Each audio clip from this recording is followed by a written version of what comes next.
bodyguards. So we would train people in the use of all sorts of weapons, everything from knives to guns, everything from counter-terrorism to bomb disposal to languages, paramedicine, driving tactics, surveillance courses. There was no end to the courses we would run. My specialist field was hand-to-hand combat. That's all I would teach.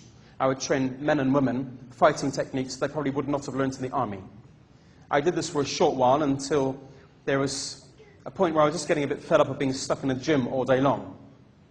I was speaking to a friend of mine. He was an Indian chap. He was already a bodyguard, actually, and he's the guy that put the idea into my mind to become a bodyguard. He spoke about the money and the traveling, and, well, it didn't take too much persuading before I got into the training courses myself, and I finally became one.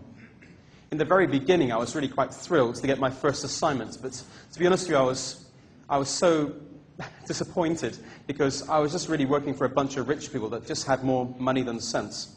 I was really nothing more than a fashion statement. They'd go for getting their cigarettes and newspapers and a drink, and that's all I did. But I worked on a one-man assignment in Switzerland where I prevented a kidnapping from happening. It might sound impressive, but actually I didn't follow the protocol, I didn't follow the procedure. Nobody realized that, but I actually put the boy's life in further danger. But because I protected him and saved him, they actually gave me a promotion instead. And really, they moved me to work with high-profile clients.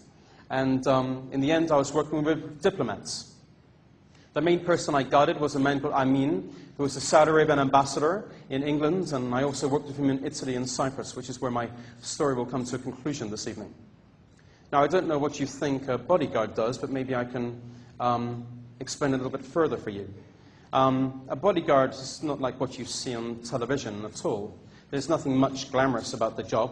You're there not just to stop snipers jumping out of bushes with submachine guns, because that doesn't really happen very often. You're there just merely to preserve their life.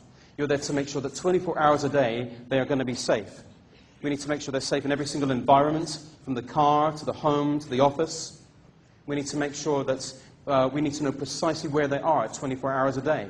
I need to know when they get out of bed in the middle of the night time to go and get a drink or to go to the toilet. Because if they fall on the floor and hurt themselves, or if somebody tries to hurt them, then I haven't done my job. Are you with me? So we need to monitor them 24 hours a day using cameras and security guards. We need to do continual background checks on virtually every person that will come into their life, from a work colleague, school or college friend, to a neighbor, to an enemy.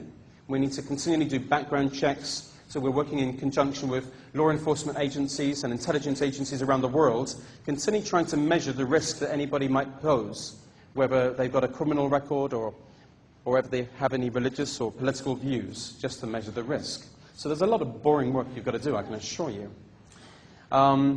We need to know our clients inside and out.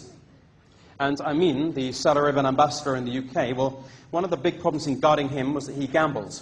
He gambled in casinos, and in the Middle East he'll gamble on horse races and camel races.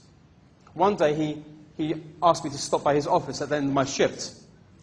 I knocked on his door and he invited me in, and he just began to thank me for doing a good job for him.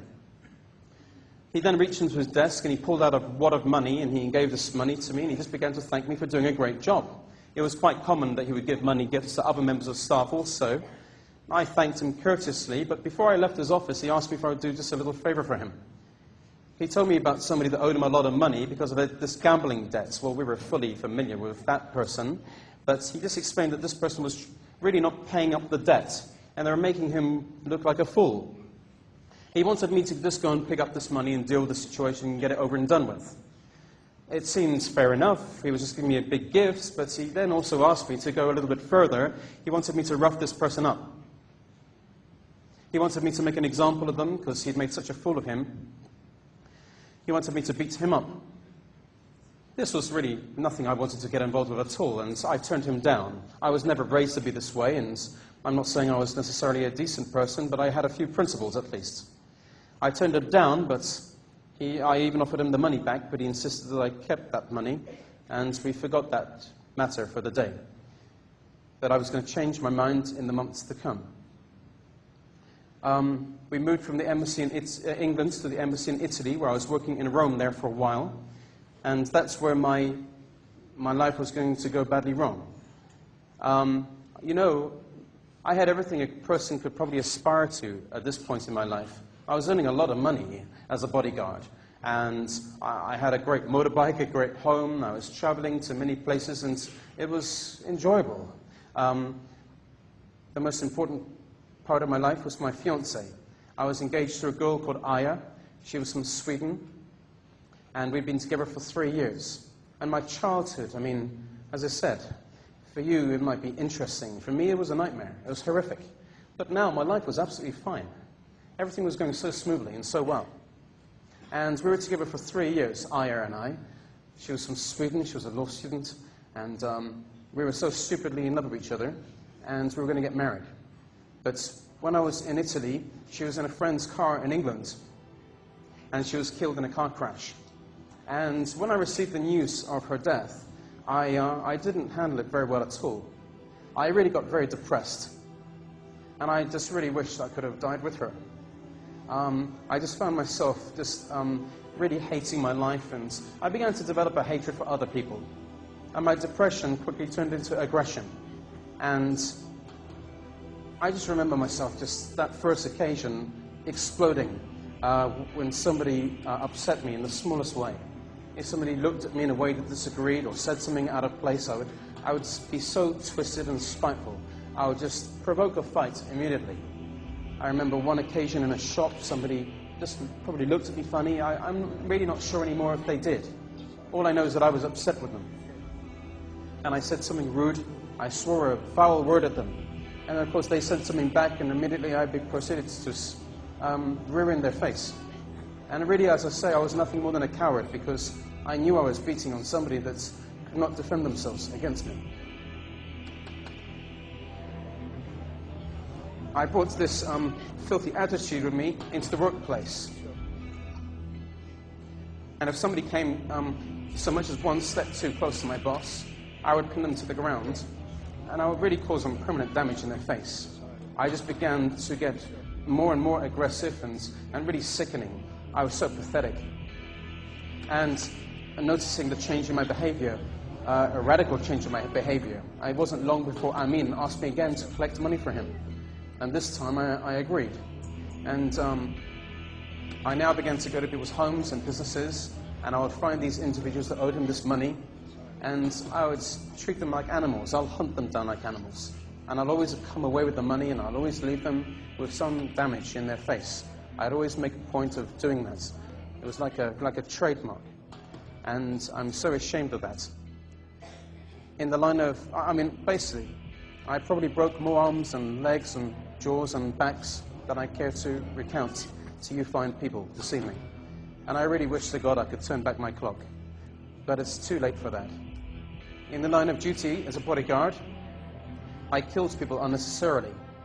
There are times when we were on many trips to the Middle East, and Amin had many enemies. And I wouldn't, instead of shooting somebody in their shoulder or their leg to disarm them, instead I would shoot to kill. I would shoot them straight in the face, and I took life, and I didn't feel guilt or shame. I just hated this whole world. If there was a button I could press to explode the world, I would, because I just wasn't handling the death of Aya very well at all. I just developed this rage and this hatred. I can't really, it's hard to explain it to you, because I was a very different person then. I was now doing more and more debt collection for Amin, and we finally transferred from Italy to the consulate in Cyprus, where now Amin was coming to the end of his time with the government. Now he was really focusing most of his time on private business. And now I was his full-time debt collector. I wasn't on his close protection unit anymore.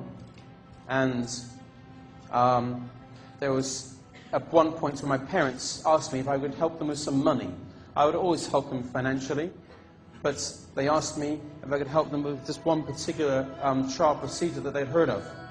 My father heard of multiple sclerosis sufferers which were going into these pressure chambers in Switzerland, and many of them were seeing a remission in their illness. Well, they wanted to give this trial procedure a go. They always wanted to try everything, of course, always looking for a cure. They never found one. Well, I was earning such a lot of money, and that's the reason why they asked me, and I would have loved to have given them money, but I agreed